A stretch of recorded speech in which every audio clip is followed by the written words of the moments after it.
and Steve's Tasty Beverage Company has a small but very popular product lineup. The main items are a pickled bean to put in your Bloody Caesar and a pickled olive with a bean stuck through the middle for your favorite martini. I saw how many Caesars that we actually sold over the wood, and I figured there could be something better, that we could create something that could be a really good product. Well, first of all, we didn't know how to pickle anything, so we had to call up my mother. And I remember back when I was a young boy, she used to pickle stuff in the summertime. So I called her up, and she gave us a recipe, and I wrote it down. And myself and Steve went to work in our little condo. We went out, we bought some beans. As luck would have it, the beans that we use today, we stumbled across at the supermarket because they're not always available. So we bought a couple pounds of these beans, and we brought them home, and we put them in the jars, and they exploded. And obviously, you know, we didn't know what we were doing, so we had some issues. We had some jars explode and stuff that didn't turn out so well. But you know, we just kept going, and finally we mastered a recipe, and then we started taking it to friends and took it into work, and people were trying it and say, you know, this is really good. And that was kind of our inspiration, that you know, people were passionate about what we were doing, and that kind of really drove us to kind of create the business. We burnt out all the elements on our stove, and there's a waft of vinegar going down the middle of the hallway, which I'm sure all of our neighbors weren't happy about. And we would have all these wooden crates, so we'd have to sneak out at midnight and throw them in the dumpster in the back of the condo building, so nobody knew what we were doing. But anyways, we figured it out, and we started making a case here and a case there and giving to our friends, and they loved them, so we thought we were onto something. What drives an entrepreneur to take risks that no one else will take? The reasons vary, but Matt and Steve agree on theirs. I've thought about this a few times, and I can't really put a finger on it other than I probably shouldn't work for anybody else. Really, but I love it, and you know what, I tell everybody that it's not easy to be an entrepreneur, but the rewards are extremely gratifying. I think I've always had that mentality and that spirit, and I think I just, because I grew up with it, and I saw, you know, that you work hard when you work for yourself, but I think you also have a lot of freedoms, and I think I just grew up with that. I saw my parents that way, and you know, you put a lot of hours. My parents put a lot of hours in, a lot of time, a lot of effort, but they also had a lot of free time to do other things and enjoy life. The challenges of partnership can tax any relationship, but these two best friends manage to check their egos at the door when it comes to their business. We both respect each other a lot. I respect where he comes from and his approach to the business, and he also respects where I come from and our approach to business. I think why we stay together is we've been best friends for the 15 years together, but we've also been really close and in our business relationship. And we never treat any idea as a bad idea. It's just an idea, and any suggestion is just a suggestion. And it's okay to have one, and not as a partner. Two partners agree not to use that suggestion, and we check our ego at the door when we're dealing with just the two of us. I think we both give our opinions, throw everything out on the table, and then, you know, if you're passionate about it, and I think that's what's great about our partnership is, like, if one guy is really passionate about something, or he's like, kind of, this is what I think we should do, then I think we're kind of secure enough in our partnerships. Okay, we'll go run with it and see what happens. You know, and if it's a success, then it's great. If it falls on its face, then you know what, it falls on its face. But I think we have that mutual respect for each other, that we give each other that opportunity and that space to kind of explore what kind of our opinions and what we think. There's no way you're not going to agree on something, and you really have to say, how important is this to you? Is this something that you want to fight for? And if it is, fight tooth and nail. And if you believe that the inner being of your body that is right, you've got to fight for it. But if if you kind of got questions about it too, it's okay sometimes to not to lead, to follow, especially if you respect your partner and you know that he's doing it out of the best thing for the company.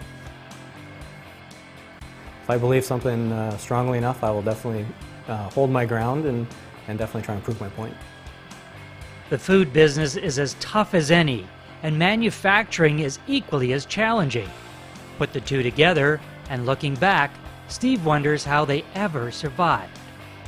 I think that's just been our attitude, is just that if you want something, just go do it. And you know, looking back now, if we back to that day, we probably wouldn't have done it if we know now what we, you know, what we didn't know then. But that was that kind of you know, kind of young kind of feeling that just like, let's just do it and see what happens. And then once you kind of get into it, you just, you know, there's no turning back. The early days of starting the business were tough and sometimes frustrating when you see all your pay from a full-time job going into a business that's not making any money. I actually got a job managing a restaurant for my first job after we walked away from our own restaurant. I got a job managing a restaurant, which needed something to pay the bills. Just kind of whatever we made, we kind of we started off small, and our, you know, growth was kind of gradual. So Matt, after we got out of our bad partnership in the restaurant we're in, Matt went and got a real job. He was started managing a restaurant in Oakville, and I ended up going bartending for him. He brought me in, and I bartended 3-4 nights a week, so that gave me a little bit of income.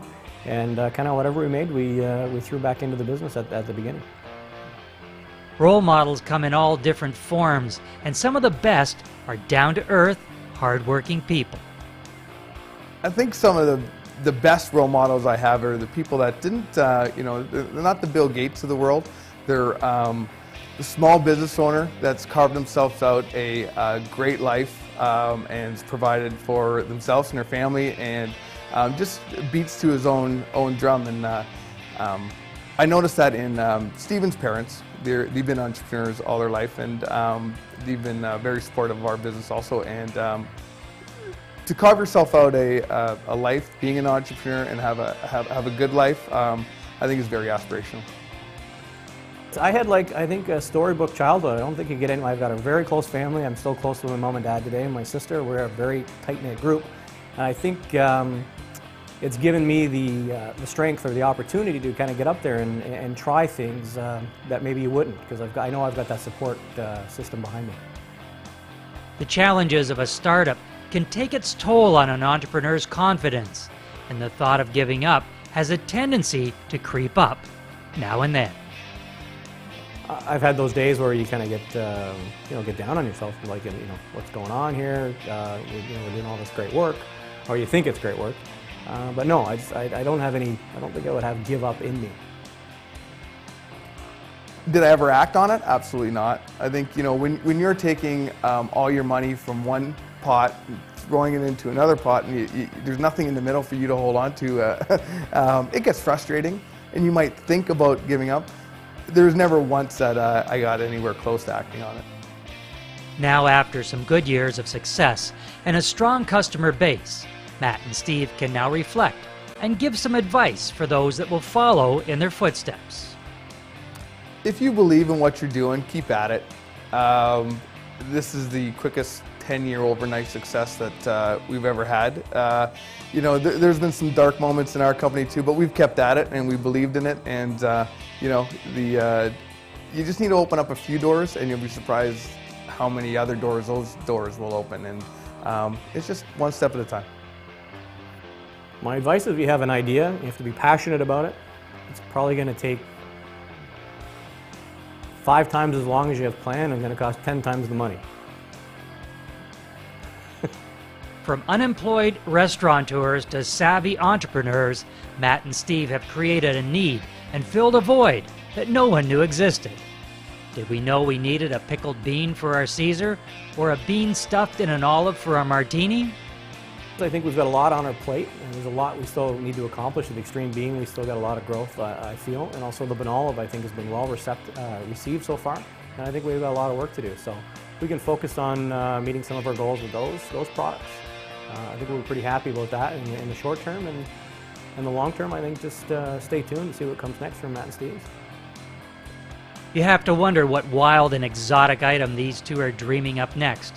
One thing for sure, we know it will be conceived over a tasty beverage.